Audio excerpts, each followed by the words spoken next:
please don't go. Not now. Not like this. No. Those were the last words Jasmine Carter whispered into her grandmother's ear as the machines finally went silent in that sterile ICU room. But she couldn't believe her eyes when barely 48 hours after burying the woman who raised her, 48 hours after laying to rest the only person who'd ever truly seen her worth, her fiancé Devin was at City Hall, signing a marriage license to marry her former best friend Nicole. The same woman who'd whispered, "Finally," when Grandma Louise's heart gave out for the last time. Jasmine stood there, 7 months pregnant with a baby that would never meet its great-grandmother, clutching the worn Bible that still smelled like cocoa butter and peppermint, watching through tears as Devin married Nicole while Grandma's burial flowers were still fresh on her grave, petals she'd placed there with her own trembling hands just that morning. But what shattered Jasmine's heart into pieces so small she could barely breathe wasn't just watching her fiancé marry her ex-best friend 48 hours after her grandmother's death. It was the leather portfolio trembling in her hands. The portfolio her dying grandmother had pressed into her palm with her last ounce of strength, whispering, "Baby girl, when I'm gone, open this and remember, you are never small. You are never forgotten. You are never without power. I made absolutely sure of that." What Devin didn't know as he kissed Nicole's lips, lips that should have comforted his grieving pregnant fiancée, what Nicole didn't know as she smiled in triumph over the broken woman still wearing funeral black, was that Jasmine's grandmother, the humble cafeteria worker who'd served lunch at Jefferson High for 40 years, who'd worked double shifts so Jasmine could go to college, who'd eaten leftovers for dinner so Jasmine could have birthday cakes, wasn't just a cafeteria worker. She was a secret real estate mogul worth $8.3 billion who'd sacrificed visibility to teach her granddaughter that character matters more than clout, that integrity is worth more than Instagram followers, that a pure heart is the only treasure that survives you. And in exactly 3 hours and 12 minutes, when Jasmine's hands finally stopped shaking enough to open that portfolio and discover she'd inherited $8 billion, Nicole would let out a scream so raw, so full of horror and realization that it would echo through that parking lot like a wounded animal.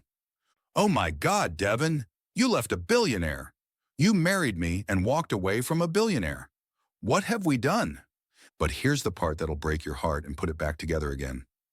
4 weeks before she died, Grandma Louise called her attorney from her hospital bed, her voice weak but her mind razor sharp, and said, "Marcus, I need you to listen very carefully. That boy is going to leave my grandbaby. I can see it in his eyes every time he visits. He looks at her like she's an anchor holding him down now that she's pregnant, and I'm dying. So I need you to make sure that when he walks away, when he thinks he's trading up for something shinier, he can never ever touch what I'm leaving her. Put it in an ironclad trust. Make it bulletproof. Because when my baby girl discovers who she really is, I want her to know her grandmother protected her even from beyond the grave." Listen to me. If you have ever felt abandoned, betrayed, or underestimated, you need to hit that subscribe button right now, because Jasmine's story is about to show you that sometimes the people who leave you do you the biggest favor of your life. Smash that like button if you believe in karma, if you believe good people deserve justice, if you believe that real love is the only thing that lasts forever.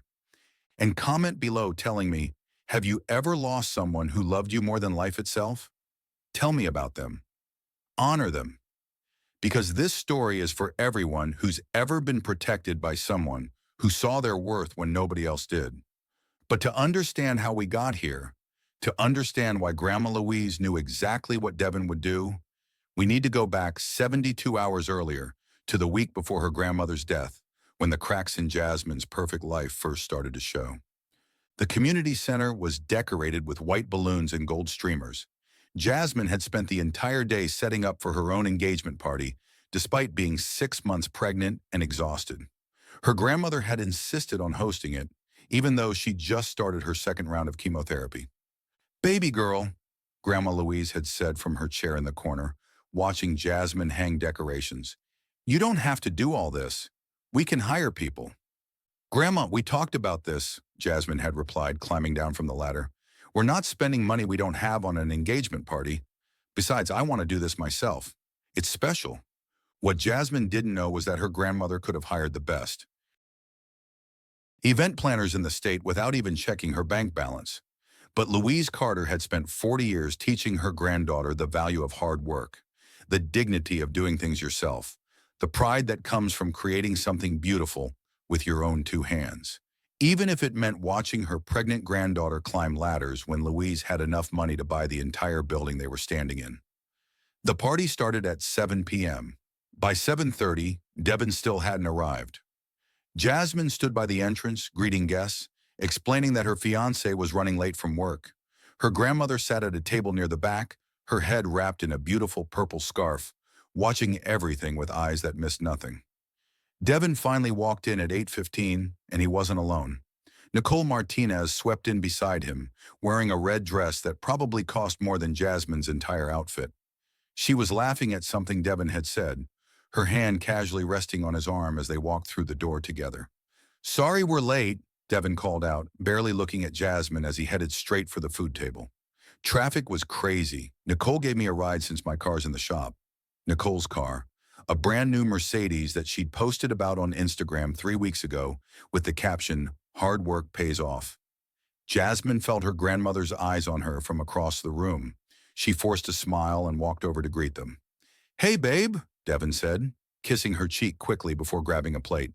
"You remember Nicole from my office, right?" "Of course." Jasmine extended her hand to Nicole, who took it with a smile that didn't quite reach her eyes. "Congratulations, girl," Nicole said, glancing at Jasmine's pregnant belly. "You're glowing. Pregnancy looks good on you." There was something in the way she said it, something that made Jasmine's skin prickle. Like Nicole was studying her, evaluating her, measuring her against some invisible standard. "Thank you for coming," Jasmine replied. "Wouldn't miss it." Nicole turned to Devin.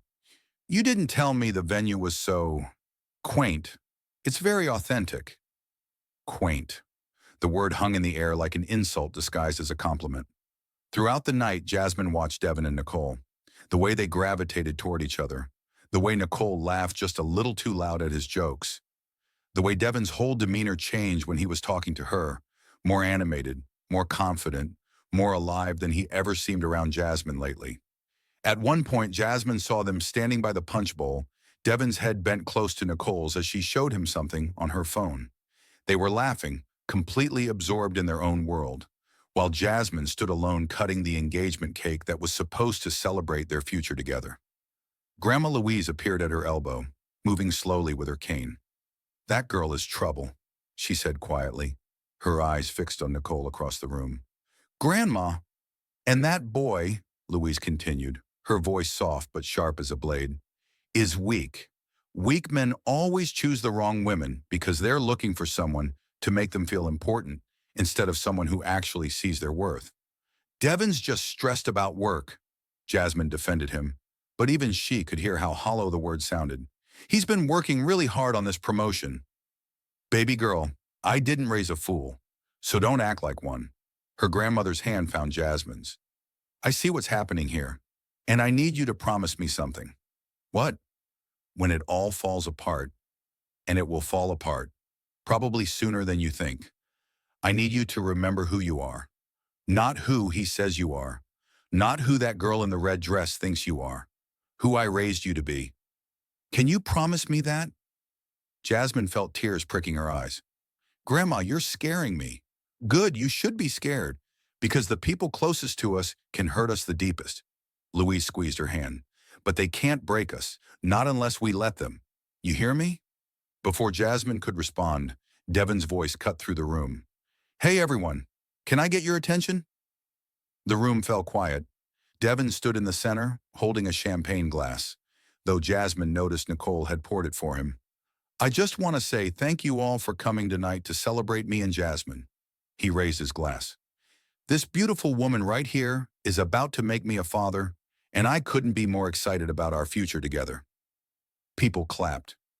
Jasmine smiled, but her grandmother's hand tightened around hers like a warning.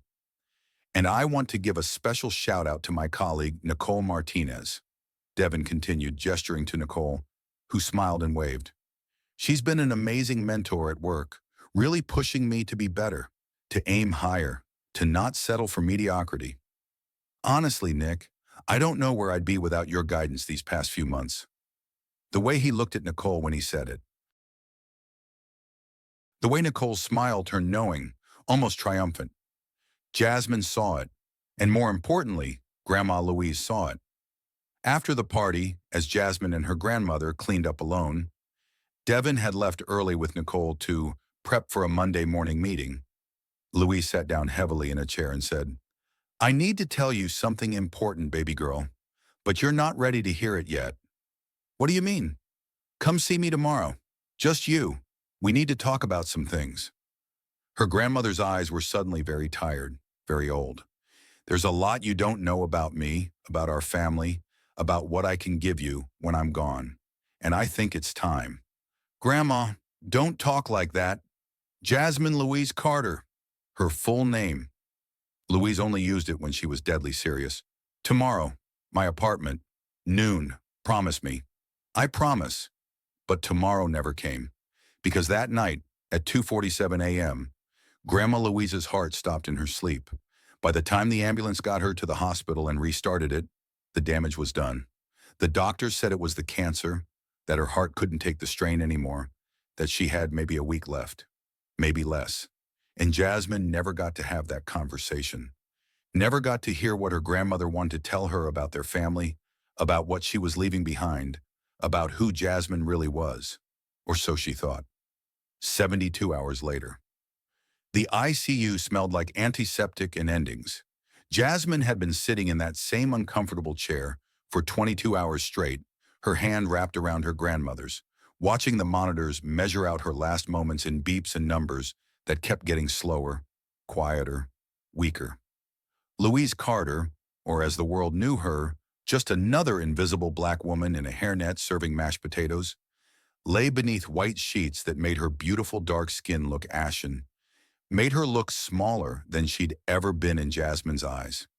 She'd always been larger than life to Jasmine, the woman who'd taken her in when her parents died in that car accident when she was 3, the woman who'd taught her to braid hair on Saturday mornings before her cafeteria shift, the woman who showed up to every parent-teacher conference in her work uniform, smelling like industrial cleaner and effort, sitting in those tiny chairs with such dignity it didn't matter what she wore or how tired she looked. The woman who'd worked split shifts and weekends so Jasmine could take dance classes. Who'd gone without new clothes for years so Jasmine could have a prom dress. Who'd eaten leftovers and ramen so Jasmine could have birthday cakes and Christmas presents. The woman who told her every single night before bed, "You are brilliant, you are worthy, you are loved beyond measure, and don't you ever let anybody make you forget it." And now she was leaving. The pancreatic cancer had come fast and vicious. 2 months from diagnosis to this moment. Stage 4. By the time they caught it, the doctors said maybe 4 months with treatment. She'd made it barely 8 weeks. Jasmine kept replaying that engagement party in her mind. Her grandmother had known something was wrong even then. She'd wanted to tell Jasmine something important, and now Jasmine would never know what it was. Her phone buzzed in her lap. She glanced at the screen through tears. Devin. The text read, "Still at the hospital? My presentation got moved to tomorrow morning. Staying at Nicole's place to prep since she's got all the materials. Don't wait up." She stared at those words, something cold settling in her chest like ice forming over water. Her grandmother was dying right now, this very moment, and Devin was worried about a marketing presentation. And staying at Nicole's place? Her best friend, well, former best friend, after what Jasmine had seen at that engagement party. The way they'd looked at each other, the way they'd laughed together, the way Nicole had touched Devin's arm, his shoulder, his back throughout the night like she had every right to. Jasmine hadn't said anything because she didn't want to seem paranoid or insecure. Because Devin had told her she was being emotional, that pregnancy hormones were making her imagine things, that Nicole was just a colleague and a friend. But her grandmother had seen it too, and Grandma Louise was never wrong about people. She didn't respond to Devin's text. She turned the phone face down and squeezed her grandmother's hand tighter, feeling how thin it had become, how fragile, like bird bones wrapped in paper-thin skin. "I'm so sorry, Grandma," she whispered. "I should have listened to you at the party. I should have asked you what you meant. I should have..." Grandma Louise's eyes fluttered open suddenly, still sharp, still her grandmother's eyes even as everything else was shutting down. "Jasmine," she whispered, her voice like tissue paper tearing. "I'm here, Grandma. I'm right here. Need to tell you something." She struggled to breathe, the ventilator hissing beside her like a mechanical dragon. "Important. Listen carefully. Save your strength. We can talk when you're better. The doctors said." "No, baby." Her grip tightened with surprising force, her fingers digging into Jasmine's hand like she was trying to anchor herself to this world for just a few more minutes. "No more pretending. This is it, and you need to know everything. Everything I should have told you years ago." Jasmine's tears fell faster, hot against her cold cheeks. "Grandma, please." "In my apartment," she continued, each word an effort, each breath a battle. "Bedroom closet, top shelf, blue hat box with the flowers on it. Remember that hat box? The one I told you never to touch when you were little?" Jasmine nodded. She remembered. As a child, she'd been fascinated by that beautiful blue hat box with the pink roses painted on the lid. But every time she'd reach for it, her grandmother had gently redirected her. "That's not for playing, baby girl. That's for keeping important things safe. There's a false bottom in that box," Grandma Louise continued. "Press down on the left corner and it'll pop open. There's a key inside, small brass key." "A key to what?"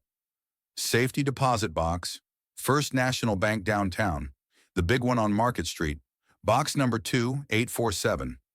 She coughed, her whole body shaking with the effort. "Everything you need is there. Everything I should have told you when you turned 18, when you turned 21, when you graduated college. Everything I kept hidden because I wanted you to grow up normal, to find love that was real, to know your own worth before you knew your worth." "I don't understand what you're talking about." "You will." Her eyes found Jasmine's, and in them she saw something she'd never seen before. Fear, not of dying, but of leaving her granddaughter unprepared, of not having enough time to explain everything that needed explaining. "Promise me. Promise you'll go to that bank. Promise you won't tell anyone until you understand what's in that box. Not Devin, not Nicole, not anybody. I promise. Especially not Devin." Her voice gained sudden strength, cutting through the beeping machines and the hiss of oxygen. "Do you hear me, Jasmine? Especially not that boy." Jasmine's breath caught in her throat. "What? Why?" "Because I see him, baby. I see how he looks at you now that you're pregnant, now that I'm sick, like you're dead weight instead of a blessing, like you're holding him back instead of building him up." Her breathing was getting shallower, more labored. "I changed my will 4 weeks ago, the day after your engagement party. Made some calls, restructured everything. Protection for you, for my great-grandbaby." "Grandma, what are you talking about? What will? You don't have—" Jasmine stopped herself. Her grandmother had nothing. They had nothing. Just the small apartment, some savings bonds, maybe a life insurance policy if Jasmine was lucky. "That's what I let you think," Louise said, reading her granddaughter's mind the way she always had. "That's what I let everybody think, because I wanted you to grow up understanding that money doesn't make you rich. Character makes you rich. Love makes you rich. Knowing who you are when nobody's watching, when nobody's impressed, when nobody thinks you're special, that's what makes you rich." But the machines were changing their rhythm now. The beeps were spreading further apart, like a heartbeat learning to let go. A nurse rushed in, checked the monitors, and her face told Jasmine everything she needed to know. "Mrs. Carter," the nurse said gently, professionally kindly, "do you want us to—" "No," Louise whispered, her eyes never leaving Jasmine's face. "No machines, no tubes, no fighting anymore. Just my grandbaby, just us." The nurse nodded, understanding in her eyes, and quietly left, closing the door behind her with a soft click that sounded like a period at the end of a very long sentence. Louise looked at Jasmine, and despite everything, despite the pain and the machines and the cancer eating her from the inside out, she smiled. That same warm smile that had greeted Jasmine every morning of her life. That same loving smile that had bandaged, scraped knees, and wiped away tears, and celebrated every small victory. "You know what the best day of my life was?" she asked. Jasmine shook her head, unable to speak past the sob lodged in her throat like a stone. "The day they put you in my arms. You were 3 years old, so scared, so broken from losing your mama and daddy. You didn't talk for 3 weeks, just cried and asked for your parents over and over." Her eyes grew distant, seeing something Jasmine couldn't, some memory from 24 years ago. "And I looked at you that first night, watching you sleep in that little bed I'd bought, and I thought, this is it. This is what I was born for. Not money, not status, not the empire my daddy built, not all the things my family tried to make me want.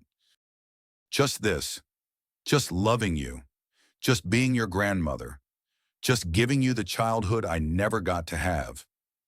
"Grandma," Jasmine's voice broke into pieces. "Your parents were good people, beautiful souls."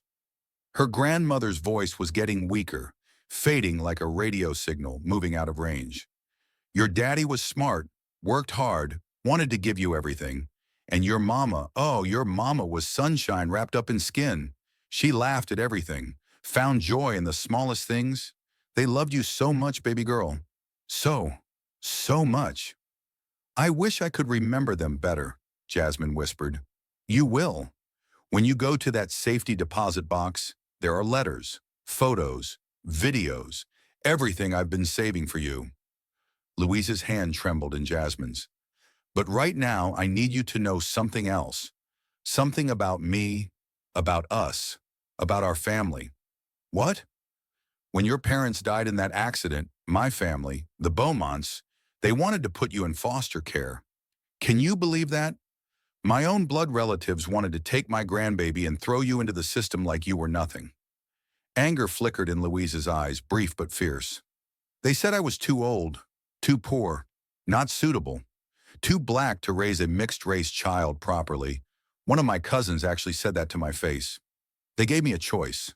You or the inheritance." "What inheritance?" "My family is old money, baby. Not new money that shows off. Old money that whispers. The kind of money that built universities and hospitals and whole neighborhoods." Each word was getting harder for her, each sentence a mountain to climb. "My real name is Louise Beaumont Carter. Beaumont Properties, Beaumont Development Corporation, Beaumont Investments, my father's empire, my grandfather's legacy." Jasmine felt like the floor was tilting beneath her. "You're... what?" "I was supposed to take over everything. Supposed to marry some banker my mother picked out. Preston Whitmore. Came from another old money family, boring as unsalted chicken.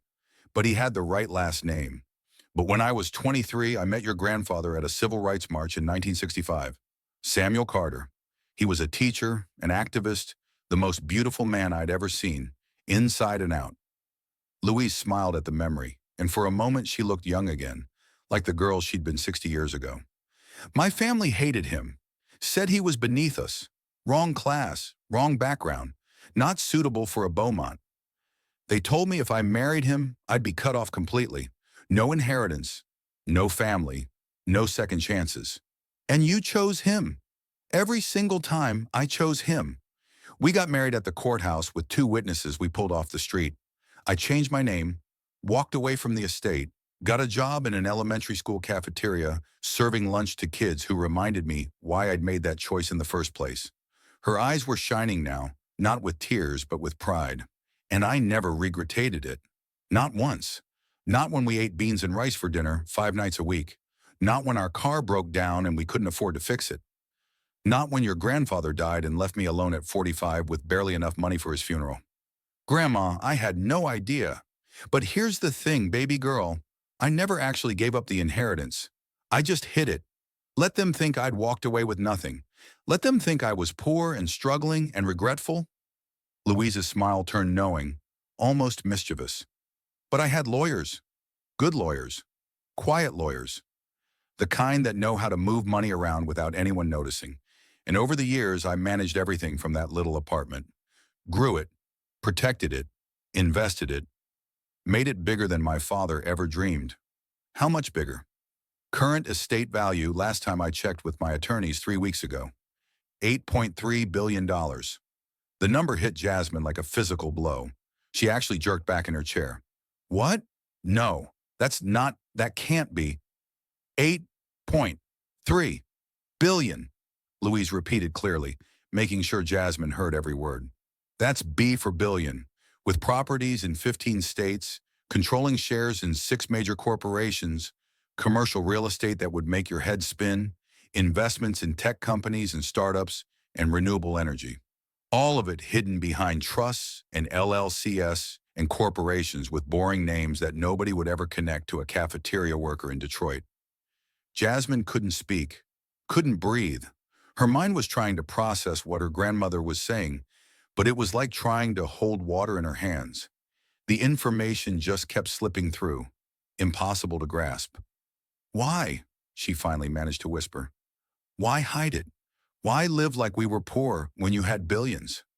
Because money changes people, baby girl. It changes how they see you, how they treat you, how they love you, or pretend to.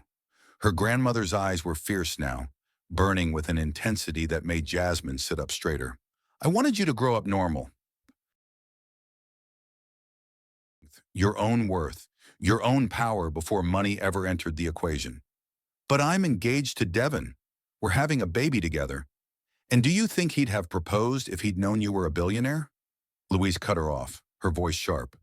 Do you think he'd be staying at Nicole's apartment right now if he thought you had anything more valuable than his last name?